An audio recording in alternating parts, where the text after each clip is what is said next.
मरते हुए कर्ण ने महादेव को क्या दिया। दोस्तों, महाभारत युद्ध से पहले जब सूर्यपुत्र कर्ण को धनुर्विद्या का ज्ञान देने से सभी ने मना कर दिया था, तब महारथी कर्ण भगवान परशुराम के पास महेंद्र पर्वत पर धनुर्विद्या की शिक्षा लेने गए थे। उन्होंने अपने गुरु के प्रति इतनी निष्ठा दिखाई थी कि वह अपनी भूख प्यास को भी भूल चुके थे। तब भगवान परशुराम ने उन्हें खुश होकर ये वरदान दिया कि बिना कुछ खाए पिए उनमें ऐसी ही शक्ति बनी रहेगी। ऐसे ही दिन बीतते रहे और वह दिन भी आ गया जब कर्ण की धनुर्विद्या का ज्ञान हो गया। फिर भगवान परशुराम ने कर्ण को सभी अस्त्र शस्त्र का ज्ञान दिया, जिसमें ब्रह्मास्त्र, भार्गवास्त्र जैसे कई अस्त्र शामिल थे। और जब महारथी कर्ण हस्तिनापुर आए तब दुर्योधन ने उनके सामर्थ्य को देखते हुए उनको अपना मित्र बना लिया और अंग प्रदेश का राजा घोषित कर दिया, जिसके बाद कर्ण अंगराज कर्ण के नाम से भी प्रसिद्ध हुए।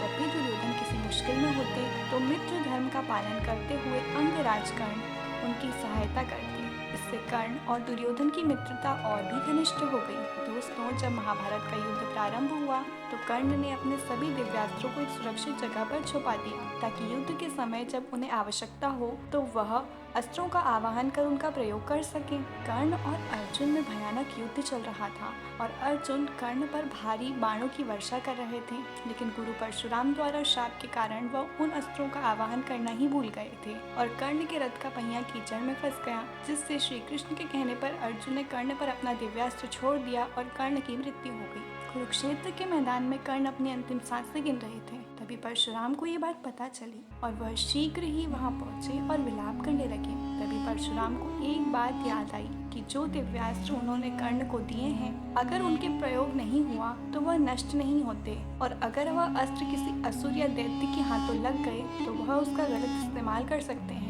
तभी परशुराम ने अपनी शक्तियों से कुछ पल के लिए कर्ण को दोबारा जीवित किया और कर्ण को अपनी गोद में लेकर रोने लगे। जब कर्ण की आंखें खुली तो गुरु परशुराम ने उनसे कहा कि हे पुत्र, मुझे माफ कर दो, मेरे ही शाप के कारण आज तुम्हारी जान चली गई। कर्ण गुरु परशुराम को कहते हैं, नहीं गुरुदेव, इसमें आपका ही आशीर्वाद था। और कर्ण कहते हैं, हमारे पास बहुत समय शेष है, आप अपना कार्य बताइए। तब परशुराम कर्ण को कहते हैं कि उन दिव्यास्त्रों को दोबारा महादेव के चरणों में स्थापित करना है। जिसके बाद कर्ण ने गुरु परशुराम को वह स्नान बताया और उन्हें प्रणाम करके स्वर्ग में प्रस्थान करते हैं।